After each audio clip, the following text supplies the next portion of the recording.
Кайрылуу күн. Кааларыңыз калай?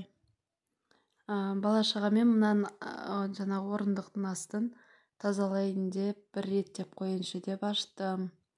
Ичинде адамдан башкасы бар экен. Ичинен чыгып жатыр. Кичкентай гана орундуктун астынан баардыгын тыгып тастаган экенбиз. Бир бөлүгүндө менин жанагы миксер, пирог, анау мынау пиширетін майда чүйдө заттарым. Ал бир бөлүгүндө салафан, сондай заттар майда чүйдө. Асты деген түсүп кетип майда чүйгө алып кагып, ишин реттеуге кириштим. Осундай дорбалар, фартуктар, негүү фартук көп экен, эскиси бар, жаңасы бар. Керек эмес жанагы эски дегендерди тастай салдым. Ал колдонууга болот дегендерди бүктөп салафанга салып коюп койдум. Мына шын деген ашыкканыма өкүнүп калдым. Эки жактан баардыгын анан бир тартат, мынаны бир тартып алып кетет. Кызымды калың кийиндирип койгам.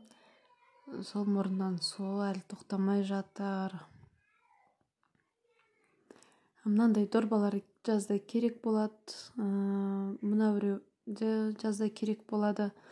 Жазда курт кептиргенге жакшы. Тастабга кыймадым, онта салып койдум. Негизинде анан мындан баардыгын кыймайбыз деп баарын сала беребиз. Ишин деген ачып карасаң деген керек эмес заттар деген миллион кой. Салафандарда кири бар, тазасы бар, жыртыгы, бүтүнү бар, тесик. Баардыгын эмнеге баарын сала бергенбиз деп өзүмө урсуп, баарын тастап лактырдым өртөөгө. Достор, эгер осы видеону карап отурсаңыздар, мен жанагы мына жерде жыйнаштырып жатканча сиздер подписка жасай салыңыздар.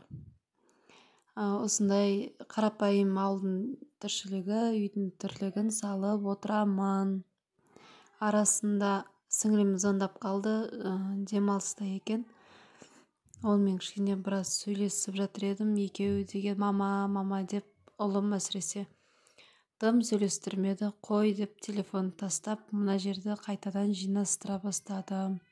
Негизинде жиі жыйналады, бирок деген бир жыл жыйналмагандай, реттелмегендей болуп калады. Кызым деген пергаменттин бумаганы чашыптı, onu орап салып койдум да, чачкан жеримди жыйнап, пылесостап койдум. Сиздерде ушундай майда чүйдө салып коятын жер бола ма? Түскө дейин истеген жумушум осу болду. Подписка жасауду унутпаңыздар, достор. Сау болуңуздар.